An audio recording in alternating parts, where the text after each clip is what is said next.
This video is not meant to stir confrontations between the two friendly states. Hello, and welcome to Africa Digital Library. Lately, social media has been exploding with debate after Uganda's first son posted on social media claiming that it would take him and his army 2 weeks to capture Nairobi. No matter what it was. Rural-urban excitement or a bad joke, it was not really necessary. So many creators took to YouTube trying to compare Kenya's military might to that of Uganda. We are sure you watched a couple of those comparisons and you know how the two countries stand militarily. In this video, we show you a deeper analysis. We show you why Kenya would humiliate Uganda on the battlefield despite the so-called military might of the UPDF. Again, this video is not meant to promote hatred between the two friendly countries but rather a deeper look at facts as they are present. Number 1. Geographical Advantage. Kenya has a wider contact area with the sea, while Uganda is a landlocked country. Most of Uganda's goods, including military supplies, go through the port of Mombasa. In the event of war, Uganda will be paralyzed both economically and militarily by Kenya closing its ports to all goods and military logistics bound to Uganda. In fact, history would repeat itself as was the case in 1976, when Uganda's leader then Idi Amin Dada claimed bigger parts of Kenya belonged to Uganda. Tensions were extremely high till Jomo Kenyatta announced plans to block all goods coming to Uganda. Amin was forced to back off with his tail below the tummy. Some may argue, Uganda could still receive military logistics and goods through the Tanzanian port of Dar es Salaam. But that still is a dead deal, as most of the sea routes to Dar es Salaam are within Kenya's naval striking distance. With proper intelligence, Kenya would still block or strike all goods ships to Dar es Salaam with goods bound to Uganda. With proper military engagement and strategy, Uganda will be out of armor and manufactured goods in a few weeks. A good example can be seen during the COVID-19 pandemic when fuel truck drivers were delayed at the border for a few days and fuel prices in Uganda more than doubled. Sober and honest political analysts will agree Uganda cannot survive without Kenya's goodwill for months. It is also worth mentioning that in inter-country aggression, international support is very crucial. Foreign powers coming to Kenya's aid would have a wide sea base from which cruise missiles and other tactical weapons could be launched against Uganda, while those hoping to offer support to Uganda may never have a chance of a sea base. Number 2. Domestic support. It should be noted that Kenyan citizens truly love their country, as the country is one of the best democracies in East Africa. The people of Kenya since time immemorial have had power voluntarily handed over from one president to another. Uganda is the exact opposite of this. Those who hold power protect it with the gun and manipulate the constitution to suit their continued stay in power.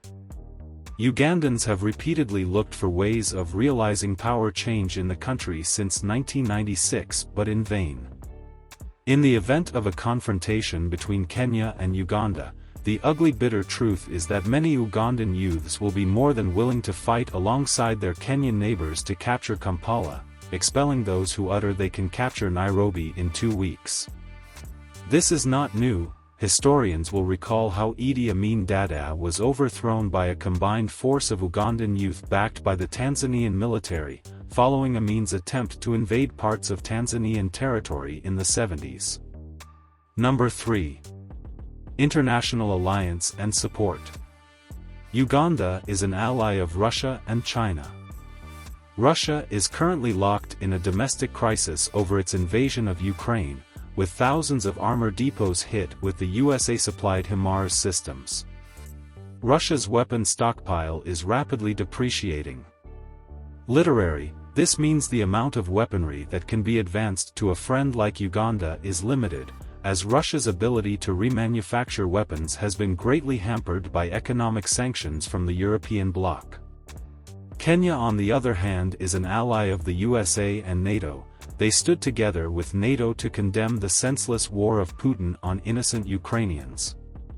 An invasion of Kenya by Uganda would mean a war between Russia and NATO, and honestly speaking, Russia is in no better place to win a war against NATO.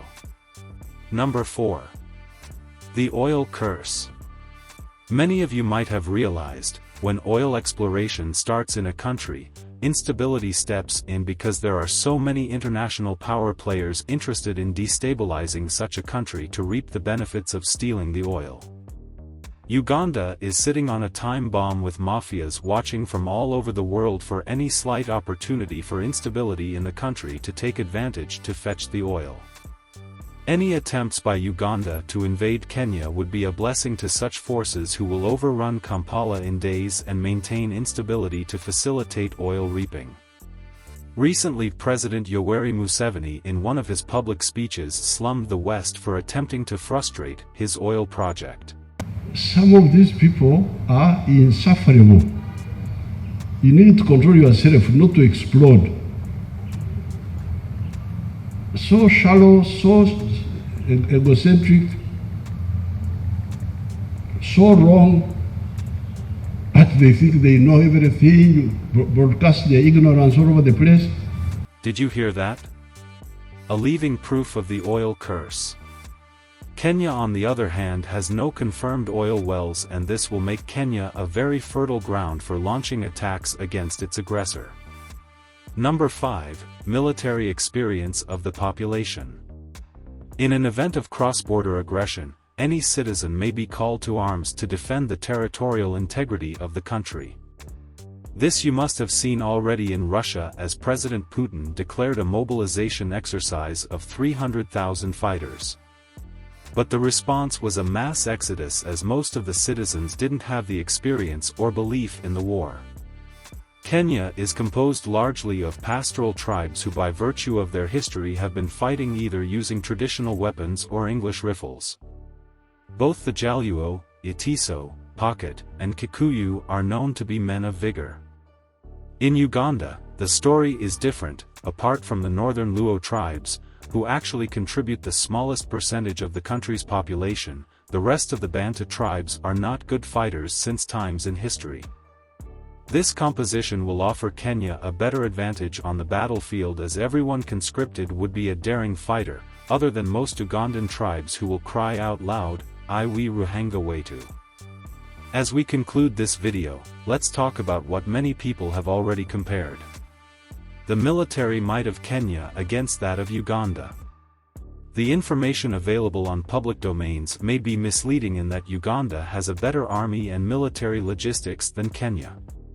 Our research, however, reveals that while Uganda takes the Russian approach of bubble gum propaganda, Kenya chooses the Western attitude of keeping quiet but as deadly as a resting lion in the park.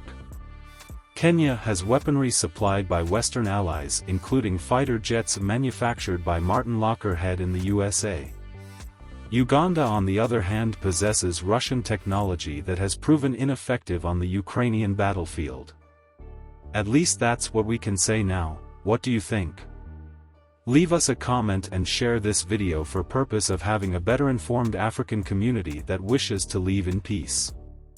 After all, there is a great African saying that the short man can only touch where his hand stops. Who is the short man here?